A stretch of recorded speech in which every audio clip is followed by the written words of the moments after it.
mentioned toxicity, that we're living in a world that is just overburdened with toxicities. I mean, we've got the plastics, the BPA's, we've got the pesticides, we've got the just chemicals everywhere. Yeah. Where our immune systems are being overburdened. Yeah. So what effect do these toxicities, do you believe, play in the cancer equation? Because if you look at 100 years ago, we didn't have these same amounts, massive amounts of environmental toxins. What do you believe on that topic? I believe they play a huge role with this. I mean, we have over 80,000 chemicals in our society. The average individual in our society urinates out 7 pesticides every time they urinate.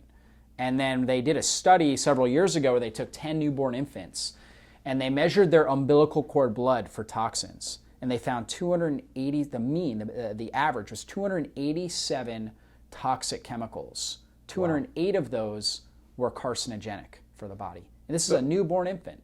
So this is not something that you believe. This is research has shown that these toxins are getting into the systems and causing damage. Oh yeah, it's it's empirical evidence that's showing that these toxins are wreaking havoc on our physiology. And just like you said about, if we did that study 100 years ago, sure, we went through the Industrial Revolution. There were certainly toxins in our bodies, but I bet if they took newborn infants 100 years ago and they tested, it'd probably be double digits, right, with the amount of toxins. 1,000 years ago, it'd probably be single digits. 2,000 years ago, maybe 5 or less.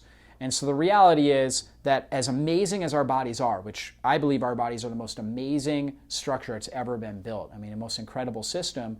However, and as great as we are at adapting to stresses, the amount of toxicity and environmental stress and challenges we have in our system right now and upon us is, for most people, too much. And if you're not being intentional about taking care of your health and using advanced health strategies in the 21st century Western world, you're setting yourself up. I mean, it's only a matter of time before these genetic triggers are going to fire off and you're going to have enough disease development before you get diagnosed with something and have major symptoms in your body. We just have a toxic onslaught. It's an epidemic.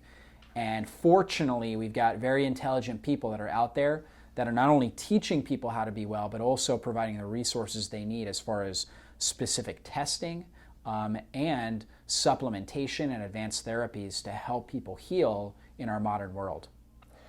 So you mentioned earlier the immune system. The normal immune function is able to recognize these cancer cells that we're all producing, as you mentioned, and to take care of them, right, to regulate them. So am I putting 2 and 2 together when saying that maybe one of the reasons that these immune systems are overburdened is because of all of the environmental toxicity that we just can't keep up? Yeah, you're absolutely right. And so, there's different systems in our body.